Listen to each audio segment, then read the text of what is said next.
guys, it's Neffy. Thank you for joining me once again. As you guys know, I'm an urban apologist. I answer questions related to being Christian, being black, being woke, either one or all three. And today we are going to do an intersection between woke and Christian. And this presentation is entitled Counterintelligence, Cointelpro, and the Counter-Reformation. You do not want to miss this. In fact, I'm not even going to waste no time. Let's just jump right into it. I want you guys to think of the Black Panther Party.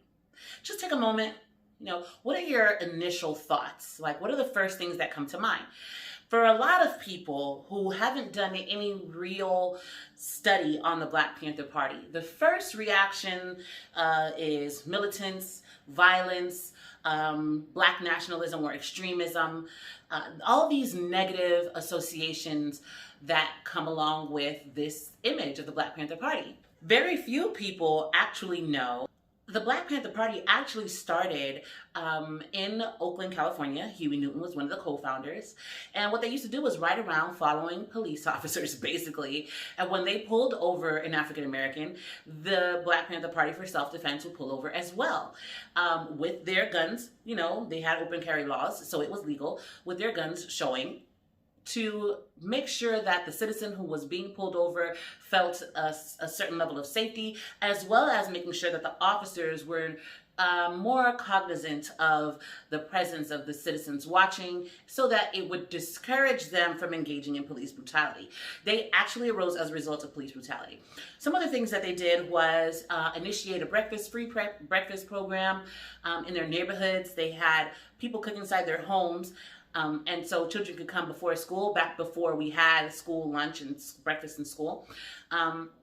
They gave away shoes in the winter for children who didn't have appropriate coverings for their feet.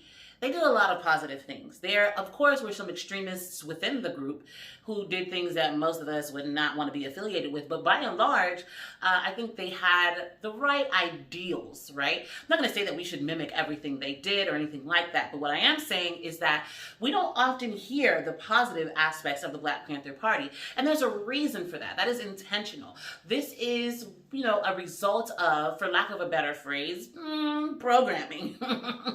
Yes, it's true. The media actually does shape our opinion, and that's a conversation for an entirely different video. But for now, I just want you to get this understanding that the government has intentionally, in times past, created basically theories about people in order to get society to have a certain feeling towards that person or that group. And so it's been very effective with the Black Panther Party. We automatically think violence and hatred and, black power means the same thing that white power meant, which is completely a lie, but whatever. So in the civil rights movement, you had a lot of different figures, and we all, for each of the images on the screen, we all have a certain association in our minds with the type of persona that we think they had. And so there are certain ideas about people that obviously are true and others that are either exaggerated or downright false. And so what is counterintelligence? Merriam-Webster defines counterintelligence as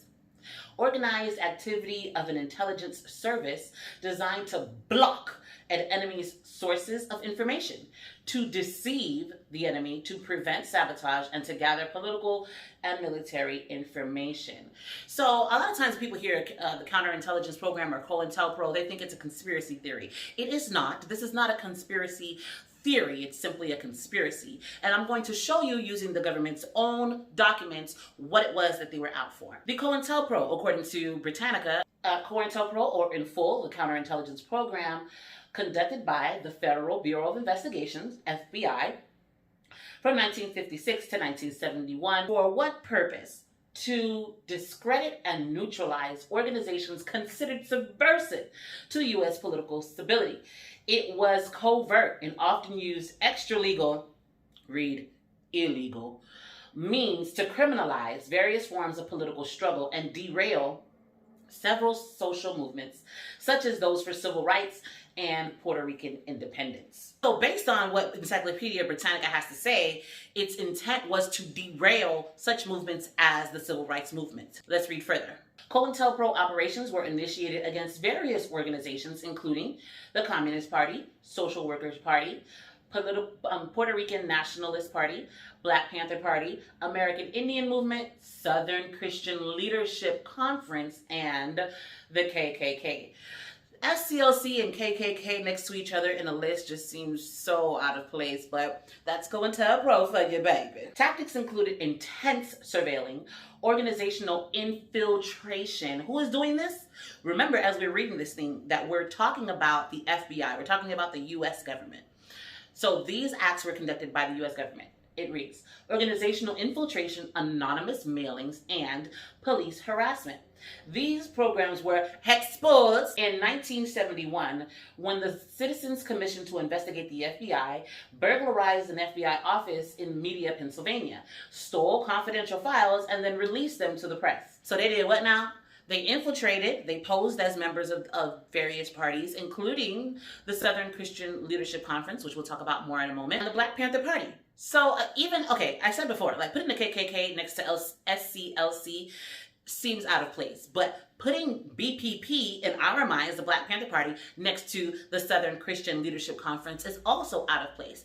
SCLC was vehemently devoted to non-violence, right? Led by Martin Luther King. He was the founder of the SCLC. That was his organization, which he started about 2 years after the Montgomery bus boycotts.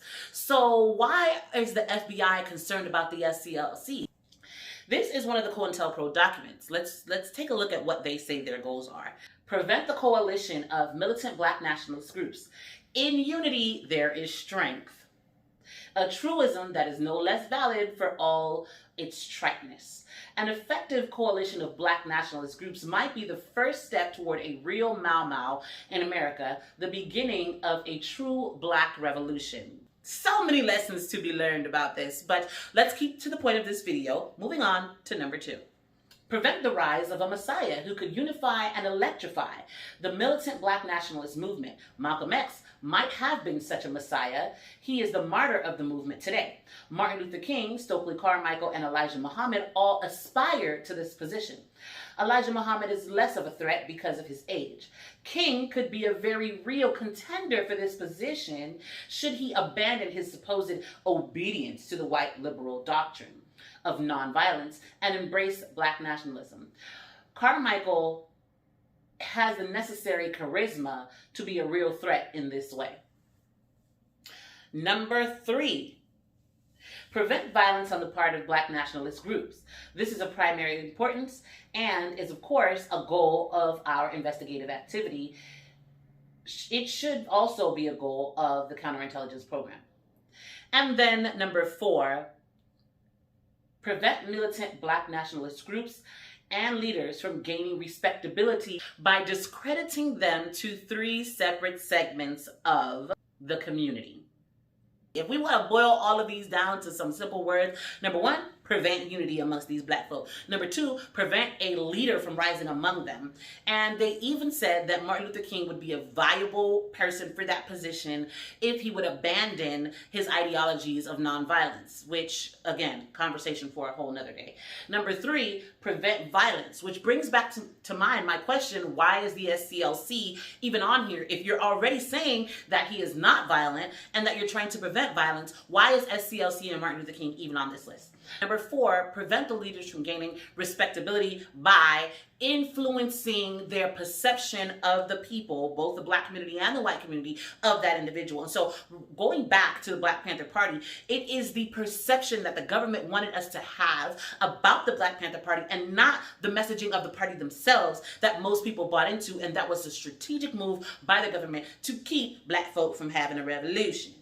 And if you're talking to people like, especially people involved in the civil rights movement, when you hear such things, immediately you're like, y'all just paranoid. Y'all paranoid. Ain't nobody following y'all. Ain't nobody tapping y'all's phones. Like, what are you talking about? But come to find out, they were right. And the government was specifically targeting them because they saw them as a threat. But not only were they targeting them and watching them privately, they were trying to influence the public perception. Martin Luther King had a whole task force, an entire task force dedicated just to him. There are about, I want to say, 300 pages worth of FBI surveillance and documentation on the website, which I've linked to in the description also, detailing the surveillance activities that they had as well as plans surrounding Martin Luther King. So now we have a holiday in his honor, and we had this perception that America just loved to them some Martin Luther King in the 60s. It was just not the case. The newspaper articles in that time, J. Edgar Hoover, before he became the president, as director of the FBI and therefore overseer of Cointelpro, published in the media that Martin Luther King was a threat and that he was, according to him, the most notorious liar. They went so far as to send him an anonymous letter in a package that also contained, some of you may be familiar with, recordings of him supposedly engaging in extramarital activity. In this letter, he was encouraged to commit a certain action, which he interpreted as committing suicide. So all of that was the woke portion of the video. Again, dealing with the Cointelpro. Now we're going to bring in the Counter-Reformation. But for more information on the Counterintelligence program and what it means to be woke and why such information is important regardless of race or ethnicity or religion, I'm going to be dropping the course in February, Woke 101, to help people understand like everything ain't what it seems to be. And there are some legitimate reasons for concern. And if you turn a blind eye to these things, you ain't woke. So let's talk about the Counter-Reformation. I'm reading here from history.com. The Protestant Reformation was the 16th century, read 1500s, religious, political, intellectual, and cultural upheaval that splintered Catholic Europe, setting in place the structures and beliefs that would define the continent in the modern era. In Northern and Central Europe, reformers like Martin Luther, John Calvin, and Henry VIII challenged papal authority and questioned the Catholic Church's ability to define Christian practice. They argued for a religious and political redistribution of power into the hands of the Bible and pamphlet reading pastors and princes. This was revolutionary in its own right. And oftentimes you guys are going to hear me continue to talk about the Reformation and how important it was because they wanted to shift the power from the church to the people, to the people. You know what I'm saying? The disruption triggered wars, persecutions, and the so-called Counter-Reformation, the Catholic Church's delayed but forceful response to the Protestants. The Protestant Reformation, began in the 16th century. There isn't an exact person that actually started it because the Lord was rising up people who were starting to realize some of the inconsistencies biblically with the practices that the Catholic Church was engaged in. And those people, by and large, were Catholics themselves. And so what it caused was an attempt to reform the church. They didn't set out to leave and start Protestantism. They set out to correct the errors within the church and hoping that reform would take place and things would get better. But what happened was the leadership doubled down in their errors and counted the reformers as enemies. And so Martin Luther is counted as the person who started it, but he didn't really start it. He just picked up a wave that was already kind of going, but he definitely was very, very influential. And so there were many reformers that followed in his wake, and this is how Protestantism arose, because people who were within the church, the Catholic Church, saw things that were erroneous, and they didn't just leave, they were forced out. They were threatened with anathema, meaning they're being damned to hell. They were threatened with excommunication, meaning you are severed from the church. They were called heretics. For what? For believing in the Bible or translating the Bible into the common man's language. Many other reasons as well. It wasn't just those things, but those are the most popular things that most people think of. Okay, so back in this time, when all of this is happening and people being threatened and kicked out of the church, a study of prophecy, according to them, revealed that the Antichrist was, in fact, the papacy. Not necessarily the Pope himself, but the Roman Catholic Church system. And I just did a video on this with, actually, I've been doing a series of videos on this with Pastor Ivor Myers, Elder Dwayne Lemon, and Elder Lance Wilbur. I'm going to link the videos to that in the description box, so you want to check that out. What proof there is that the papacy is the Antichrist spoken of in Daniel 7 as well as Revelation 13. But I just want to show you briefly that all the reformers were believing and teaching this. John Knox, 1514 to 1572 says, "Yea, to speak in plain words, lest that we submit ourselves to Satan, thinking that we submit ourselves to Jesus Christ.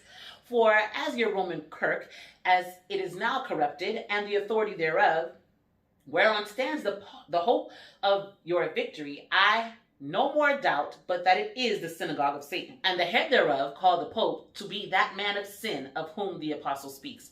Speaking of 2 Thessalonians chapter 2. So he says basically, unless we get it twisted and think we following Jesus and really following the devil, I'm finna call the devil out to you so you can know who it is. It's the Pope. That's John Knox.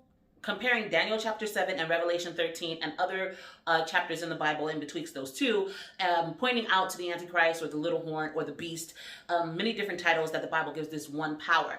And so again, if you haven't seen that video, we go into greater detail. As a matter of fact, it's a series of about 3 videos so far, and they all average out to about 2 hours long. So jam-packed with information. Thomas Cranmer, 1533 to 1555. He says, whereof it followeth Rome to be the seat of the Antichrist, and the Pope to be the very Antichrist himself. I could prove the same by many other scriptures, old writers, and strong reasons, in his book entitled Works by Cranmer.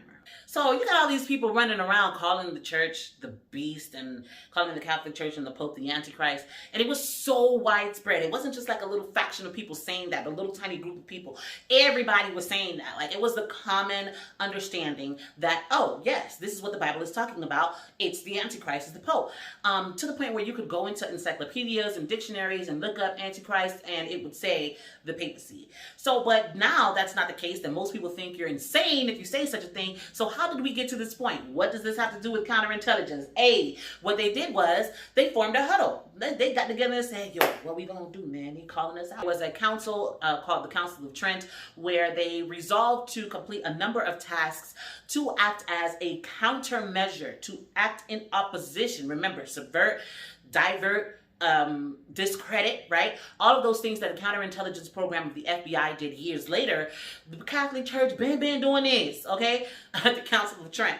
The Jesuit order was established there. They basically came up with alternative interpretations of the prophecies that the reformers were saying pointed to the papacy. Basically like, yo, it ain't me. The beast, that ain't me. That's somebody else. You gonna go to the beast and listen to the beast tell you it's somebody else? Okay. Oh, I'm reading from history.com once again.